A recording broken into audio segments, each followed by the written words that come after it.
bienveillance, le respect du prochain, l'inquiétude de l'autre, faire du bien autour de soi, s'occuper de tous ceux qui sont dans le besoin et toujours être dans l'action et toujours vouloir mieux et toujours plus beau et créer un monde beau et esthétique et propre et faire tout bien. Cette volonté du peuple juif de faire avancer le monde, c'est Uriel, c'est tous ces jeunes soldats qui chaque jour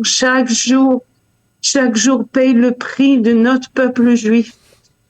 Et je veux juste dire un mot, c'est que c'est pas juste qu'il y ait une moitié ici et une moitié en dehors.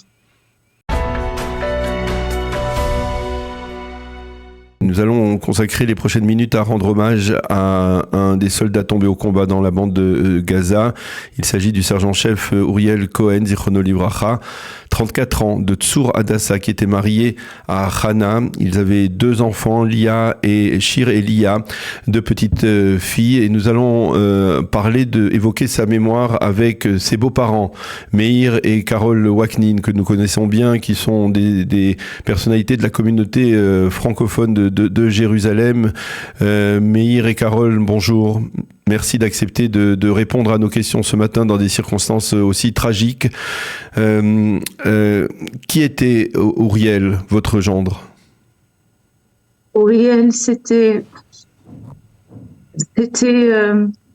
l'image des jeunes d'Israël. Parler d'Uriel, c'est parler de tous les jeunes d'Israël, de tous ces anges qui ont choisi de vivre ici, dans ce pays si dur, avec ses voisins si durs, alors qu'ils pourraient être en Suisse ou à Monaco, ou en Afrique du Sud, ou en Afrique, je sais pas moi. Mais ils ont choisi parce qu'ils aiment leur peuple, parce qu'ils croient en Dieu et en la Torah. Et ils savent que c'est leur endroit et que c'est leur mission et que c'est leur tour de garde pour le peuple juif, ce peuple qui a tellement souffert. Et ils sont tous comme Uriel, avec un cœur immense, avec des valeurs énormes, avec du chesed, c'est-à-dire, je sais pas traduire le chesed en français, charité, c'est pas exactement. Bienveillance. C'est pas ça. La bienveillance, le respect du prochain, l'inquiétude de l'autre, faire du bien autour de soi, s'occuper de tous ceux qui sont dans le besoin et toujours être dans l'action et toujours vouloir mieux et toujours plus beau et créer un monde beau et esthétique et propre et faire tout bien. Cette volonté du peuple juif de faire avancer le monde, c'est Uriel, c'est tous ces jeunes soldats qui chaque jour payent le prix de notre peuple juif. Et je veux juste dire un mot, c'est que c'est pas juste qu'il y ait une moitié ici et une moitié en dehors. On doit être tous ensemble. Il n'y a pas de raison que ce prix soit payé par seulement une partie infime de notre peuple. On doit être tous ensemble, sinon on n'est pas juif. Si on n'est pas tous ensemble, de tous les moyens qu'on peut, avec toutes nos forces, Bechol Moadecha, Bechol Levavcha ou Bechol Moadecha, comme c'est marqué dans le schéma, Bechol Asherah, avec tout ton cœur, ton âme et tous tes moyens, on doit être pour Israël, pour notre peuple, parce que le fardeau, il est trop lourd. Si c'est qu'une petite partie du peuple qui va le porter, c'est trop lourd, le prix est trop cher et on va pas tenir. On va pas donner tous nos enfants. Nous aussi, on veut vivre avec nos enfants et les voir grandir et les voir vieillir. Alors, il faut qu'on soit tous ensemble. Voilà. Meir, hier, on a remarqué la présence du grand rabbin d'Israël, Rishon LeZion, le Rav Shlomo Moshe Amar, qui est venu, parce que vous le connaissez bien, vous êtes très proche du Rav Moshe Amar. Il a parlé beaucoup d'unité. Il a insisté sur les leçons qu'on doit tirer de ce qui s'est passé ces derniers mois, de ce qui s'est passé le 7 octobre, et il a insisté sur la notion d'unité. C'est effectivement le message que l'on peut retirer, que vous retirez aussi de ces obsèques de votre gendre? Oui, c'est très difficile de parler au passé, mais tu as souligné le Rishon LeZion. Tu as souligné le Rishon LeZion, c'est vrai, le Rav Amar, qui est un des grands maîtres aujourd'hui, mais il y avait aussi une représentation du gouvernement israélien qui était le ministre du Travail, Yoav Ben Tzur, et le ministre de la Santé, Ariel Bousso, qui ont été envoyés par Ariel Deri et le gouvernement israélien pour représenter le gouvernement. Et justement, je commence par ce deuxième fait. On vous a perdu. Voilà. L'unité est quelque chose de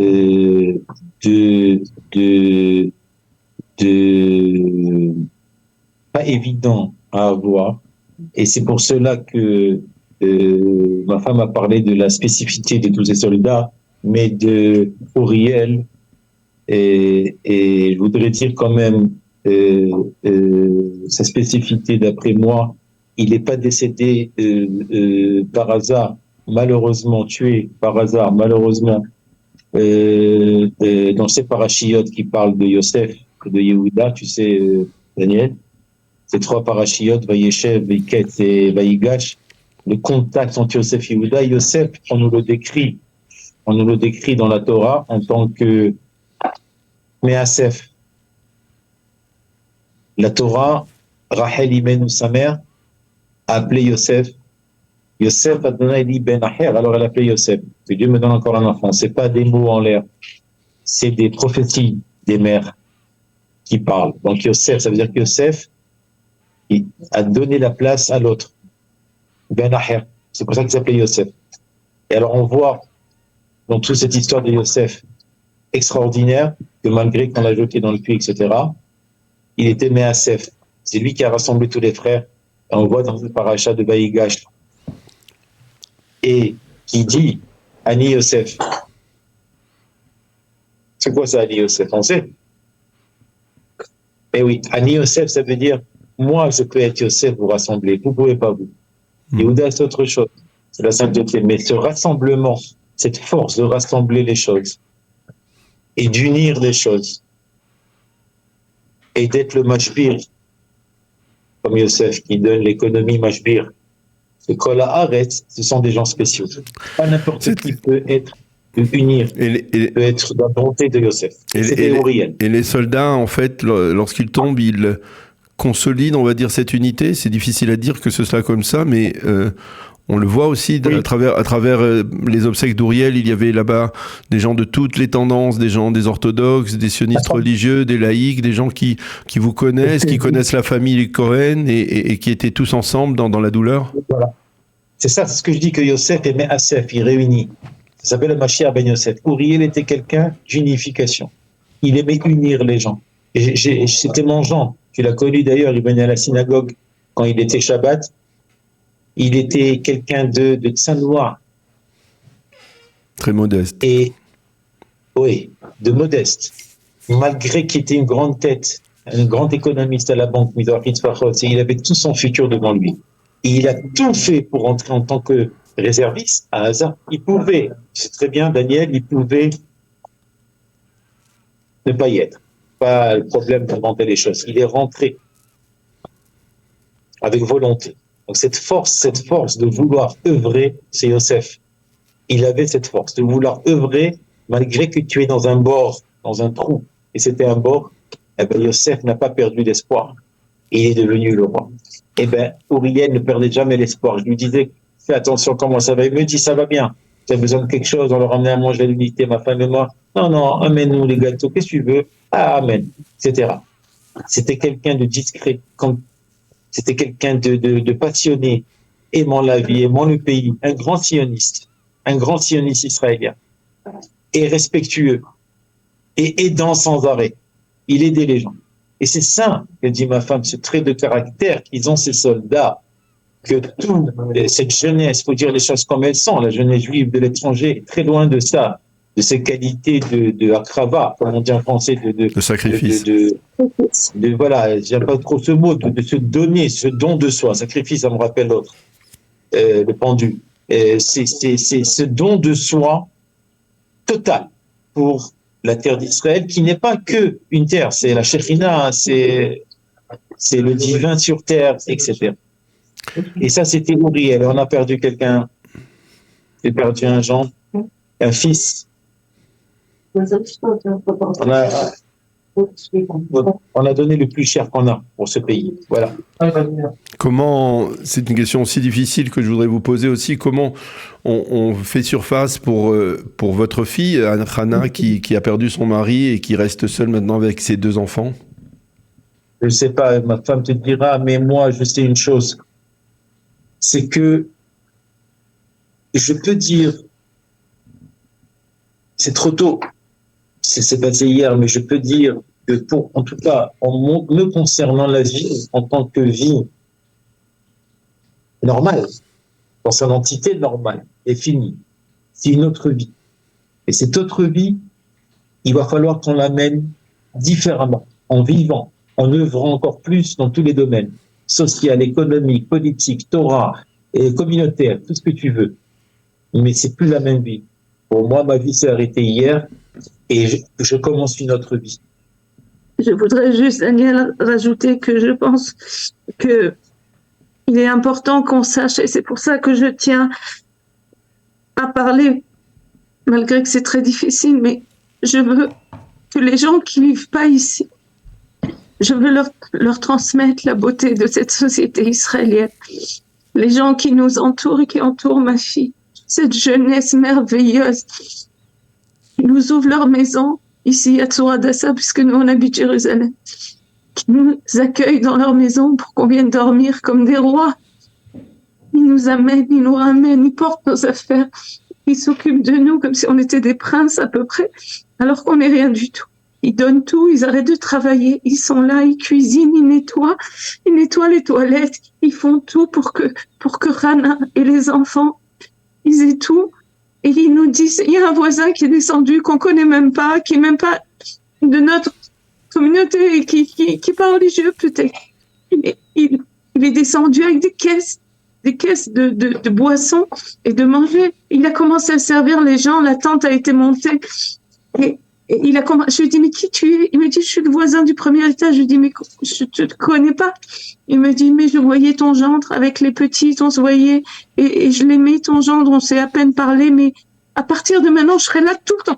Je m'occuperai de ta fille, tout ce qu'elle aura besoin, si elle a besoin d'argent, si elle a besoin de manger, s'il faut amener les gosses, je suis là toute la semaine. Mais qui tu es? Mais c'est comme ça. Les Israéliens, c'est les Israéliens. Ils sont un peuple à part. Je dis ils sont parce que je pense que nous, qui sommes au Libre Hadashim, on n'est pas encore du niveau. On n'est pas encore arrivé au niveau du plus simple des Israéliens, de ces générations de gens qui ont construit ce pays à partir de rien, avec des ennemis les plus cruels autour de nous, avec une quantité de personnes infimes face à une immensité d'ennemis. Et malgré tout, avec rien, ils ont fait de ce pays un paradis sur terre. Et maintenant, on va devoir reconstruire le sud du pays et faire du pays un paradis, du sud du pays un paradis sur terre. Hana m'a demandé ce matin, ma fille, maman, pourquoi? Je lui dis parce qu'à partir de maintenant, comme ton mari, il était un prince, tu vas devenir la princesse d'Israël et tu vas être au devant de ce peuple et tu vas mener parce que tu dois maintenant commencer à travailler. C'est pour cela que je voudrais dire un petit mot de ma femme. Ce qu'elle dit, c'est exact. Ce don de soi que je parlais de Yosef, il n'est pas resté une jambe sur l'autre à Sarcelles. Il n'est pas resté sur le fauteuil en donnant des leçons au gouvernement israélien de Brooklyn, en donnant des leçons via London. Non. Yosef a mis les pieds dans la boue, comme on dit, dans la boue égyptienne.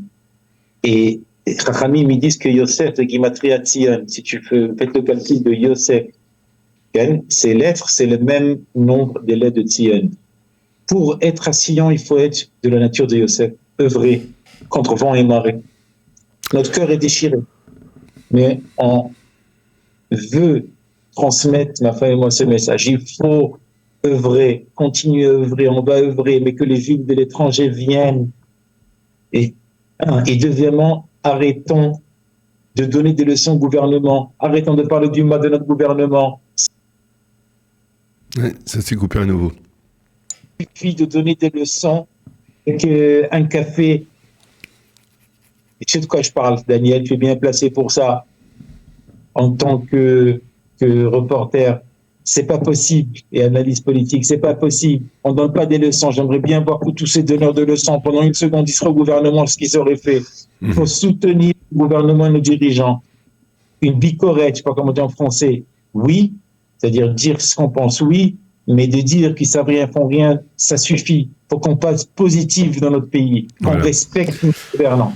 Mais on va rester sur ce message, ce double message d'appel en direction des Juifs de diaspora, bien entendu, pour venir rejoindre cette société israélienne qui se révèle dans toute sa grandeur, dans sa grandeur d'âme, comme vous l'avez dit, Carole, et essayer d'éviter au maximum les critiques et œuvrer dans une forme d'unité au sein de la nation, au sein des gouvernants de ce pays, comme vous l'avez dit, Meir.